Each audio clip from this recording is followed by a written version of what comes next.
Now available for free on Google Play and Smashwords. The Retreat by Lawrence Cherry. If you want to advance in your faith in God, sometimes you have to retreat. Get The Retreat for free on Smashwords and Google Play today. A New York woman was shot and killed last Saturday as she and three others accidentally turned into the wrong driveway looking for a friend's house in upstate New York.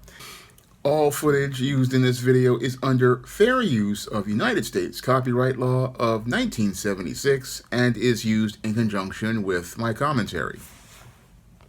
A 20-year-old woman was shot dead after her friend turned into the wrong driveway in upstate New York. The homeowner is now under arrest. The shooting happened Saturday in Hebron, 60 miles northeast of Albany. Police say a group of girls looking for a friend's house drove into the wrong driveway.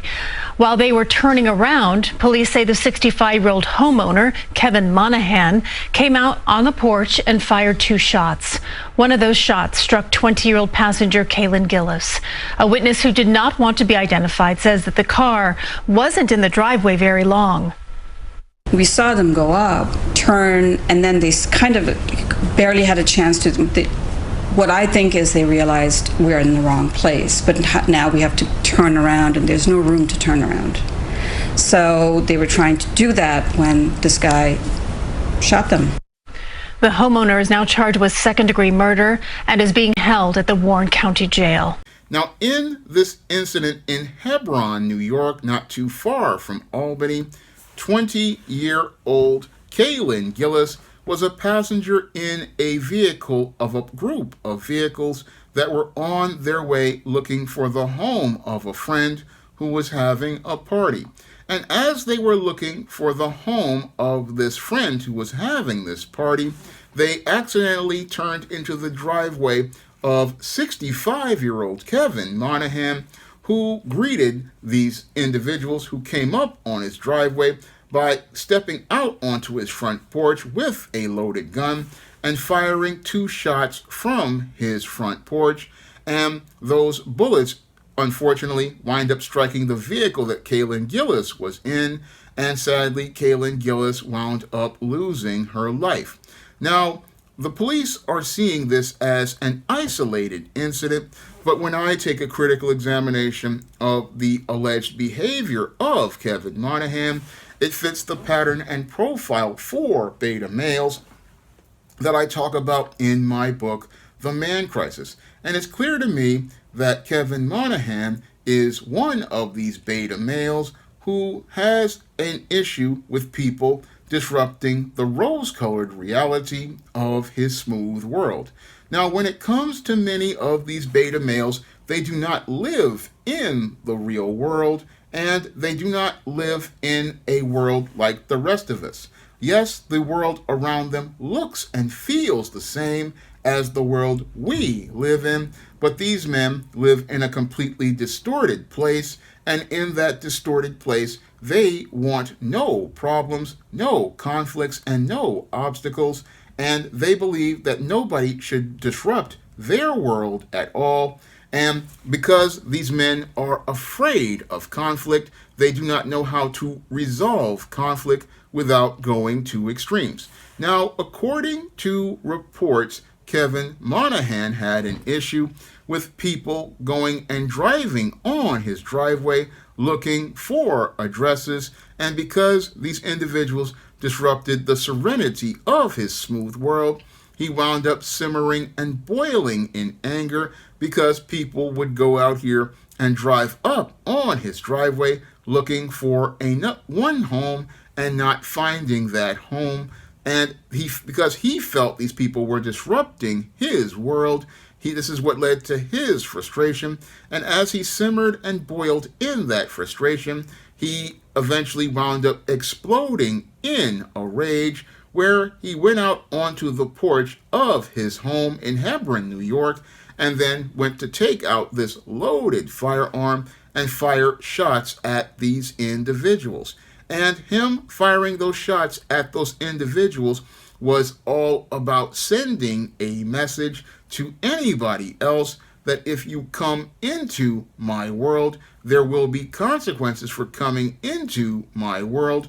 But these attempts to try to send messages to people like this basically just wound up making things worse for Kevin Monahan, because it showed me that Kevin Monahan never had any sort of critical thinking skills, ability to use logic or reason, or ability to problem solve, because any critical thinking man would not be looking to go out here and just act emotionally like this by firing shots at people. No, what a critical thinking man would do is ask those individuals, okay, who are you looking for? What address are you looking for? I know this is a very rural area, and understand that since it's a rural area, yes, people are going to make mistakes, because if there are no signs to let people know what the address is at the front of the property, people are going to go out here driving around and wind up driving in the wrong driveway, because there are no signs to mark what these buildings' addresses actually are. This is something I ran into when my father passed away, and we were coming to his home in North Carolina. A lot of the homes, some of them didn't have good signage or good marking to let people know where the home is. And this is what happens a lot of times in extremely rural areas. Again, people are going to be looking for a piece of property, but if they don't know where that property is, they just go looking wherever it is, wherever they see a home, just to get some directions. And this hostile response doesn't really help anybody at all, because it shows again that the owner has no sense of, again, critical thinking or ability to use logic and reason. And because he's reacting with emotion, he winds up putting people's lives in danger. And that's what happened here with Kevin Monahan. Again, got in his feelings because people were coming up on his property, disrupting his serene, smooth world. And he wanted to send, again, a message to those people: don't come back here again. When I look at the actions of Kevin Monahan as related to these white people and this 20-year-old white girl, Kaylin Gillis, it is very similar to the actions of Andrew Lester used towards Ralph Yarl. And he wanted to go out here and, again, send a message: don't come back here. And if anybody else tries to come on this property, what I'm going to do is give you the same, again, looking to terrorize people and stoke fear in those people. And this is what beta males do, because they, again, are more afraid of people than the people are afraid of them. And they want to strike fear in those people. And they want to strike fear in those people to send that message to people. And that's what was done here in this case. And sadly, 20-year-old Kaylin Gillis wound up losing her life because this beta male wanted to go out here and send his message when he didn't need to send a message. All he needed to do was communicate with those individuals and let them know, hey, you got the wrong house. All you need to do is head down the street and you possibly would be able to find the home that you were looking for. Unfortunately, because this man didn't know how to navigate through his emotions and did not know how to problem solve, he wound up exacerbating his problems, because now he has now lost possibly his home and possibly lost his freedom, because this murder of this young woman possibly is going to lead to this man winding up in prison for the rest of his life if he's convicted. If he's convicted, he's going to be going from having a home in Hebron, New York, to having a home in the Sing Sing Penitentiary in Cell Block G. And in Cell Block G, he's going to have to deal with Bubba, Tiny, Roscoe, Big Dave, and Melvin.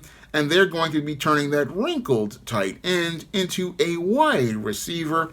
And as he's receiving those carbon rods, as he's traded for Little Debbie snack cakes, ramen noodles, packets of Crystal Light, packets of Taster's Choice coffee, Kit Kat candy bars, off-brand Oreo cookies, off-brand lemon cookies, marshmallow peeps, Teenage Mutant Ninja Turtle pies, Choco Bliss, and Fritos chips, he's going to be ruining the day that he went out here and got caught up in his emotions and caused the death of 20-year-old Kaylin Gillis. I mean, he's going to be sitting there getting spit roasted and turned out by all of the dudes on cell block G, D, and E, wishing he hadn't gone out here, taken out this weapon to send a message to people, because what the guys on cell block G, E, H, and I are going to do is send a message to him that he is not the only person in this world, as he's having to share that booty. I mean, as he's getting the booty shared for commissary, he's going to realize he should never have gone out here and taken out a weapon. Again, this is what the consequence beta males have to deal with, because many beta males out here, they do not know how to problem solve, and when they call themselves problem solving, they take things to the extreme, which make more problems for themselves, because these men do not know how to go out here and deal with conflict. And this is a textbook example of what happens when you don't know how to deal with conflict. Now, he says that there was multiple vehicles, and yes, there were multiple vehicles, because all of these individuals were coming out. And again, they were looking to go to this party at this person's house.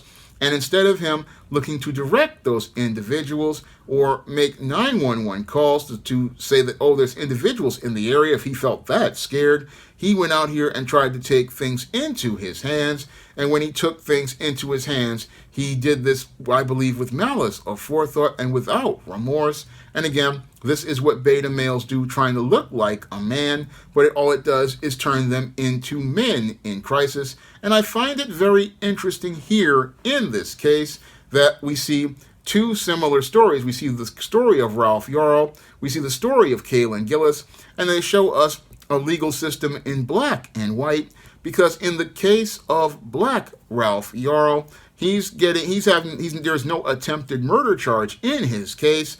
But in the case of Kaylin Gillis, the white blonde girl from New York, we have murder charges, and we have efforts to punish this man to the fullest extent of the law with no foot dragging by the criminal justice system. But in the case of Ralph Yarl, we see the criminal justice system looking to give Andrew Lester a pass. And when I look at both cases again, they show me a criminal justice system that is separate and unequal, and it shows me a criminal justice system with a clear double standard as related to the law, because I find it interesting that 16-year-old Ralph Yarl's person who attempted to take his life is not being charged with attempted murder, but in the case of Kaylin Gillis, the blonde white girl, there's a murder charge in place, and every effort to punish this man for participating in the same crime, just showing me that the interpretation of law is different between black and white, and possibly the outcome will be different in black and white as well. And again, it shows me how racist the criminal justice system is, but that criminal justice system is, again, a product of these beta males who, again, they want to have their smooth world, and they want to have double and triple standards as related to their rule of law. But in this case, we have a case of another beta male who wants to, again, be the one who has their world smooth. They want to be able to have the world where the way they want it to be. They want their world to be a place where they can have their serenity in a rose-colored reality, and they don't want to ever deal with any sort of conflict. And in this case, this old man didn't want to deal with the conflict of younger people coming on his property, and because he was so scared of those younger people, he felt he needed a firearm to stand up for himself, because he couldn't stand up like a man. But when he tried to stand up and tried to be hyper masculine, he showed the world he was a man in crisis, and this man in crisis wound up escalating things as related to a simple case of directing somebody to the right address into a act where somebody wound up losing their life. And again, this is how beta males solve problems, because beta males don't have male life skills, male survival skills, or even understanding of basic social skills. And because these males lack these skills, they wind up making the world harder for everyone, and they make it harder for everyone because they don't know how to be a man, because they are a man in crisis. Now, if you want to learn more about what leads to beta males winding up participating in behavior like this, you can pick up my book, The Man Crisis, on Amazon.com in paperback and Kindle format. You can also find The Man Crisis at other online booksellers like Smashwords, the iBookstore, and Google Play. And if you would like to see me make more men's issues videos like this, you can send a donation to the PayPal, the Patreon, or Cash App by clicking the links in the description box. That's all I have to say for this video. You can comment, rate, and subscribe. Now available for the first time on Google Play, The Man Crisis. Learn why so many men are falling apart in an increasingly gynocentric world in The Man Crisis. Get your copy on Google Play today.